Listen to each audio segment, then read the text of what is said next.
नमस्कार, मैं हूं पुण्य प्रसून वाजपेयी। पीछे की तस्वीरें बतलाती हैं कि किस तरीके से घाटी में बर्फबारी, चंबा हिमाचल के इलाके में बर्फबारी और उसका असर दिल्ली तक। मौसम झटके में बदला है, दिल्ली का तापमान भी 4 डिग्री पर आ गया है।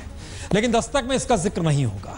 दस्तक में तो बदलते सिस्टम का जिक्र होगा, उस सिस्टम का जो पता नहीं कब किसके लिए, किस रूप में, किस तरीके से नजर आने लगे और लगे ये कि वाकई देश अनुकूल है, फिर लगे 10 देश तो प्रतिकूल है। कौन सी इकोनॉमी अपनाई जाए, किस रास्ते पर चला जाए, इमरजेंसी शब्द दोबारा क्वाइन क्यों किया जा रहा है और अच्छे दिन 2019 का नारा होगा क्या? बहुतेरे सवाल, और इन सब के बीच सवाल यही कि नेता नहीं बल्कि इस दौर में तो मुखौटे वाला सिस्टम ही हो चला है। दिल्ली और उड़ीसा, बार बार इसका जिक्र करना पड़ता है। उड़ीसा दरअसल देश के उन राज्यों में आता है जहां पर सबसे ज्यादा गरीबी भी है। आदिवासी के इलाकों में इंफ्रास्ट्रक्चर तक नहीं है। देश के सबसे गरीब गांवों की फहरिस्त में सबसे ज्यादा गांव उड़ीसा के ही आते हैं। लेकिन देश तो एक है, सिस्टम भी एक होना चाहिए। रिपोर्ट देखिए। ये 2 तस्वीरें एक ही देश की है, ये 2 तस्वीर एक ही सिस्टम की है, ये 2 तस्वीर हिंदुस्तान का अनकहा सच है। तो विजय माल्या को तो आप पहचानते ही होंगे, जो टैक्स पेयर का 9,000 करोड़ रुपया बैंक से कर्ज लेकर फरार है। फरार ना कहें लंदन में है, मस्ती में है। और जिस तस्वीर में शव का चेहरा आप देख भी नहीं पा रहे, वह किसान रोहित का शव है, जिसने 1.25 लाख रुपए साहूकार से कर्ज लिए और ना लौटाने पर उसकी हत्या कर दी गई।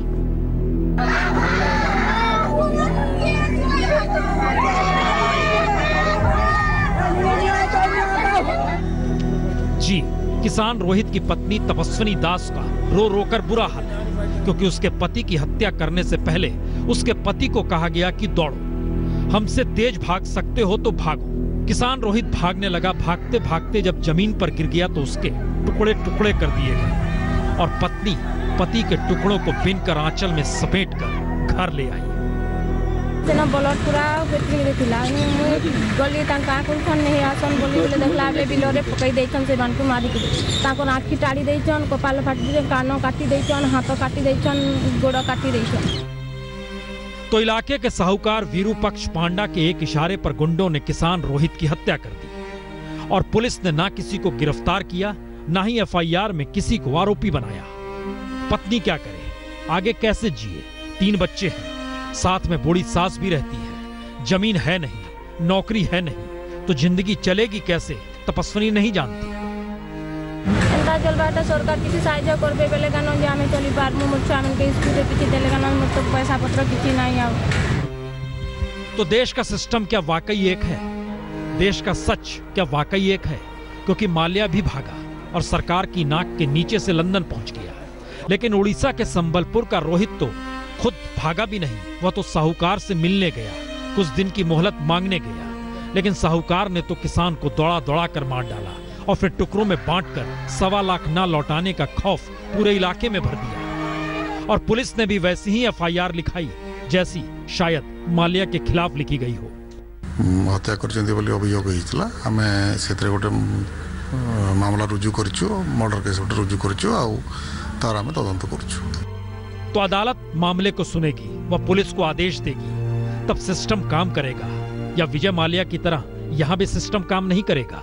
क्योंकि हालात तो यही है, जो अपराधी नहीं वो मारा जाएगा। अपराधी तो देश के हर हिस्से में महफूज है, कर्ज लेकर ना लौटाने वालों को कोई छूता नहीं। याद कीजिए, काला धन धारकों के 627 नाम तो मनमोहन सिंह के दौर में ही आए थे, लेकिन आज तक उस नाम को कोई नहीं जानता। सरकार अब भी उन नामों को सामने लेकर नहीं आती। लेकिन 1.25 लाख का कर्ज लेकर ना लौटाने की सजा क्या होती है, ये आपके सामने है। जब देश में घोटालों पर चर्चा जारी है और एक के बाद एक सांसद गिरफ्तार हो रहे हैं चिटफंड घोटालों में, वहीं दूसरी ओर कई सफेदपोश करोड़ों रुपए लेकर बैंकों को अदा करना ही भूल गए हैं, या यूं कहें लेकर नदारद हैं।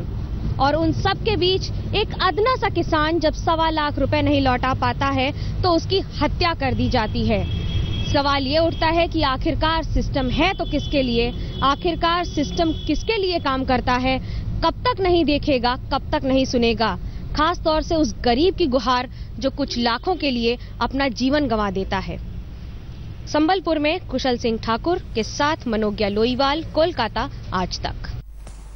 मसला ये नहीं कि मुखौटे वाला सिस्टम सिर्फ संबलपुर की गलियों में रेंगता है और वहां से हम दिल्ली को आवाज दिलाते हैं। हम दिल्ली के इलाके में चलें और लखनऊ की स्थिति भी समझ लें। सिस्टम वाकई मुखौटे वाला है। कल्पना कीजिए दुनिया में 5 बरस के भीतर किस कंपनी के टर्नओवर में 45,000 से ज्यादा फीसदी का इजाफा हो जाए, यह भी देख लीजिए। तो इन नामों को गौर से पढ़ लीजिए। यह मायावती के भाई अनंत कुमार की कंपनियों के नाम हैं। मायावती के यूपी में सत्ता संभालने के वक्त कंपनियों की हैसियत क्या थी और मायावती के सत्ता छोड़ने के वक्त इनकी हैसियत क्या थी, यह भी स्क्रीन पर। और यह कल्पना से परे है कि दिया रियल्टर्स प्राइवेट लिमिटेड जैसी कोई कंपनी अचानक ऐसा क्या कमाल कर देती है कि महज 21 लाख रुपए की पूंजी 5 बरस में बढ़ते बढ़ते 45,257 फीसदी बढ़ जाती है। तो जनाब चौंकिए मत, क्योंकि एक राजनेता के भाई की ये कंपनियां हैं। अनंत कुमार और उनकी पत्नी के नाम दिल्ली और कोलकाता में 10 से ज्यादा कंपनियां रजिस्टर्ड हैं। इनकी कंपनियों से होने वाली कमाई का आंकड़ा हजारों करोड़ से ऊपर है। यह हम नहीं कह रहे, बल्कि इन कंपनियों की बैलेंस शीट बताती है। और चलिए अब आपको दिखाते हैं इन कंपनियों की हकीकत। यह है दिल्ली के राजेंद्र प्लेस का डीडीए हॉग मार्केट। जर्जर हुए इस मार्केट में लोगों की बरसों पुरानी दुकानें हैं, जहां लोग छोटा मोटा धंधा करते हैं। लेकिन अनंत कुमार का यहां से अरबों का कारोबार होता है। दरअसल इस मार्केट की शॉप नंबर 107 में अनंत कुमार और उनकी पत्नी विचित्र लता के नाम 2 कंपनियां रजिस्टर्ड हैं, जो स्क्रीन पर है। और इन दोनों कंपनियों का सालाना रिटर्न 100 करोड़ से ऊपर का है। लेकिन कंपनी के नाम पर यह एक दुकान है जिस पर ना नाम, ना पता, ना ही कोई कर्मचारी। यहां तक कि यह दुकान बीते 20 बरस से खुली तक नहीं। लेकिन अनंत कुमार के इस बंद दुकान से जिन 2 कंपनियों का जिक्र है, डीएलए इंफ्रास्ट्रक्चर प्राइवेट लिमिटेड और रेवोल्यूशनरी रियल्टर प्राइवेट लिमिटेड की कमाई यहां से खूब होती है। यकीन नहीं आता तो आप खुद सुन लीजिए। 3, 4, 5 और एक 6 और आगे सेक्टर 7 जिसमें वो ब्लैक कलर का व्हाइट कलर का लगा हुआ, कह रहे हो ना, वो भाई 20 साल से तो मैंने खुला हुआ देखा नहीं आज तक। भाई 20 साल तो मुझे ही हो गए बैठे हुए, मैंने तो आज तक देखा नहीं। जब से मैंने दुकान ली है तब से मैंने तो देखा नहीं उसको। और यह है दिल्ली के 12 खंबा इलाके में बना निर्मल टावर्स। हम इस वक्त 12 खंबा के निर्मल टावर बिल्डिंग में हैं, जिसके 8वें फ्लोर पे 804 नंबर ऑफिस है। जो ऑफिस फिलहाल ताला बंद है और 1 सालों से नहीं खुला है। यहाँ के आसपास के लोगों का कहना है कि हमने बहुत मुश्किल से कभी कभार यहाँ ताला खुलते देखा है।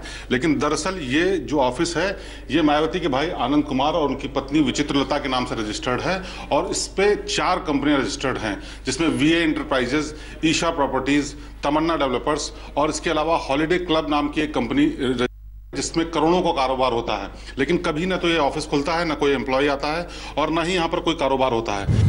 इस बंद पड़े ऑफिस से भी कुछ बरस में अनंत कुमार ने 200 करोड़ से ज्यादा कमाए। और मजेदार बात यह है, यहाँ भी कोई नहीं आता। मतलब मैं 10 साल से यहाँ पर हूँ, 20 साल से हमारे पड़ोसी हैं, हमें आज तक मालूम ही नहीं है कि यहाँ पे इनका ऑफिस है। दरअसल खेल सारा शेल कंपनियों का है, यानी क्या कंपनियों के आसरे काला धन को सफेद किया जा रहा है? जवाब तो अनंत कुमार ही दे सकते हैं। तो आज तक की टीम नोएडा के सेक्टर 44 के उनके घर भी पहुंची। ये देखिए घर की नेम प्लेट, यहाँ किसका नाम है। और जब हमारे रिपोर्टर ने आनंद से मिलना चाहा तो सुनिए इनका जवाब क्या। भैया आज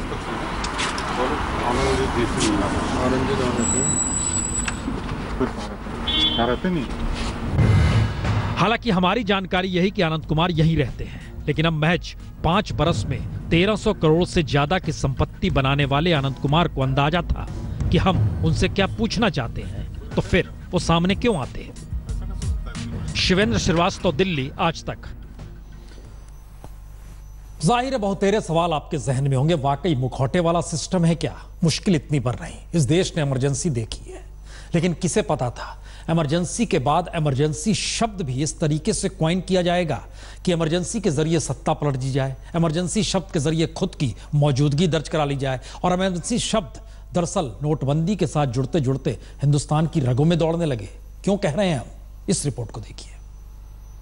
इमरजेंसी हो गया है, more than emergency, it is a flash emergency.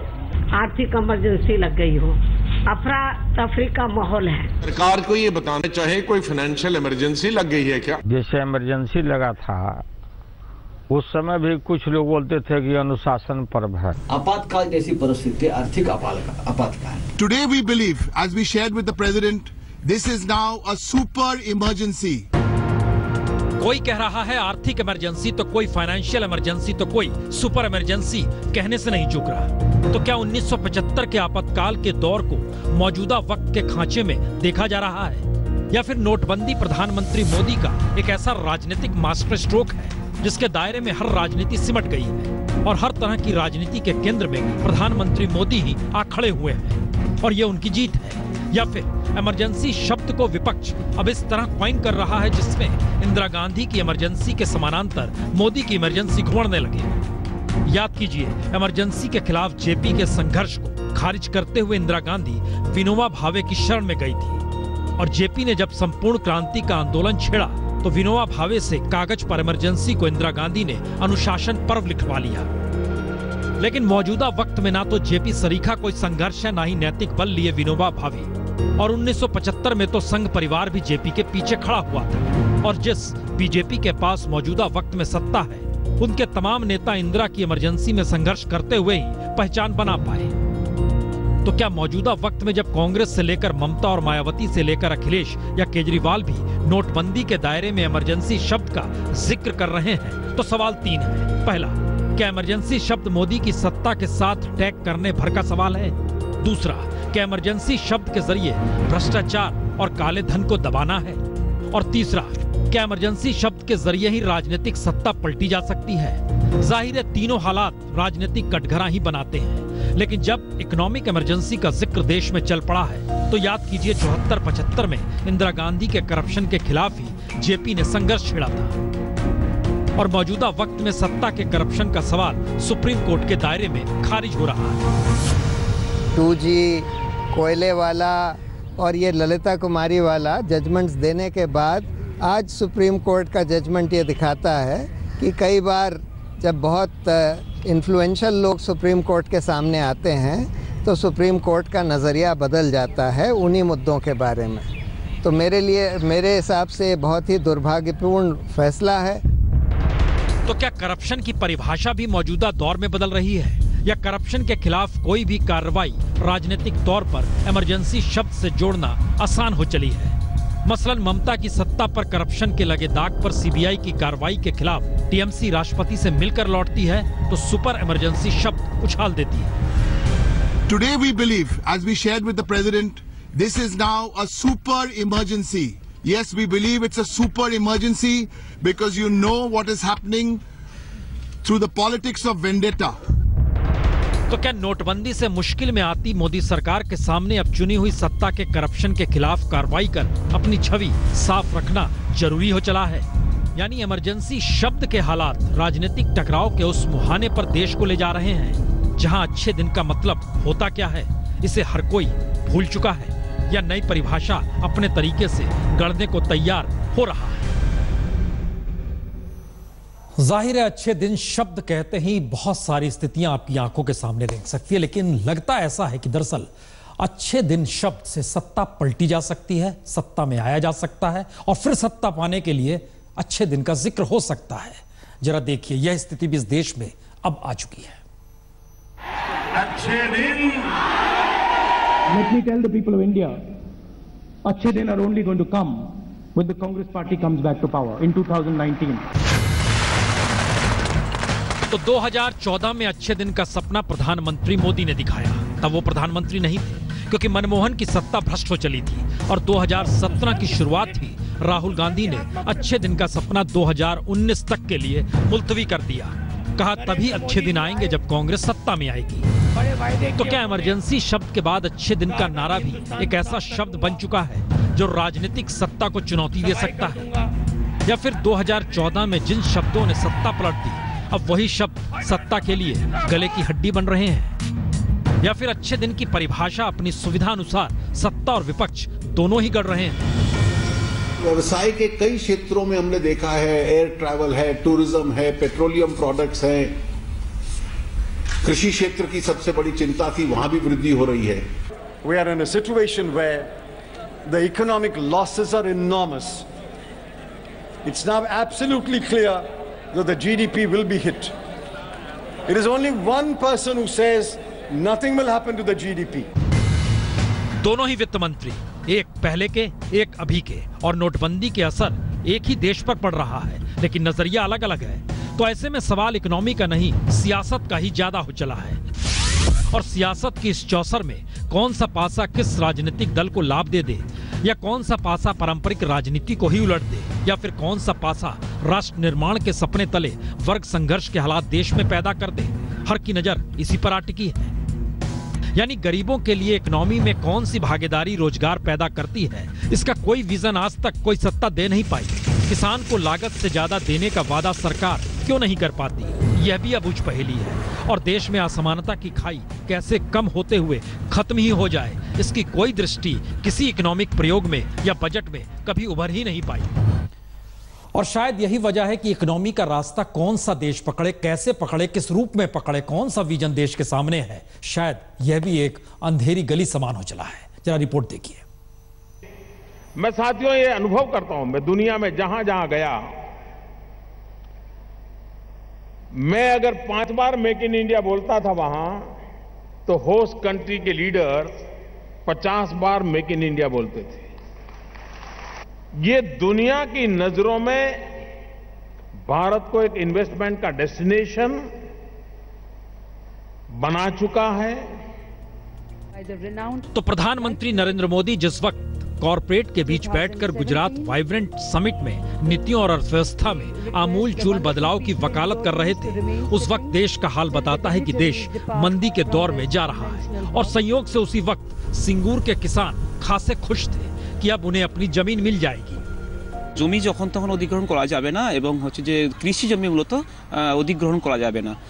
সেই জায়গা দাঁড়িয়ে শিল্প নিশ্চয়ই হবে, কিন্তু শিল্পের জায়গায় শিল্প হবে যেখানে চাষবাসের উপযোগী জমি নয়, সেই জায়গাতে শিল্প হবে। সিজেড নিয়ে যে কথা মমতা ব্যানার্জি বলেছিলেন যে আমরা হচ্ছে সর্বহারা কৃষক, আমরা সবসময় সবজিটা ফলাই, কিংবা ধানটা ফলি যায় কিংবা গমটা ফলি যায়। সুপ্রিম কোর্ট যে আজকে রায় দিয়েছে জনস্বার্থের মামলার কেসে, এটা একবারেই করা উচিত, অযথা ফেলে রাখা উচিত নয়। तो क्या जिस बाजार इकोनॉमी के दायरे में SIZ बनाने की वकालत एक वक्त मनमोहन सिंह के दौर में हो रही थी, और जिस वक्त नैनो कार को सिंगूर में जगह नहीं मिली, उसे गुजरात में जमीन तब के सीएम रहते हुए मोदी नहीं दी, और अब सुप्रीम कोर्ट ने जब 7 राज्यों को सेज पर नोटिस दे दिया है, तो क्या इकोनॉमी का रास्ता कोई भी हो वह इस देश में जाकर उलझ चुका है? क्योंकि एक तरफ वित्त मंत्री अरुण जेटली अपने ब्लॉग में लिखते हैं, मोदी ने नोटबंदी के जरिए अर्थव्यवस्था में पीढ़ीगत बदलाव कर दिया, और दूसरी तरफ दुनिया की 3 बड़ी रेटिंग एजेंसियों में से एक फिच ने कल ही लिखा, बड़े फायदे के लिए कुछ देर की परेशानी का सरकार का दावा अनिश्चित है।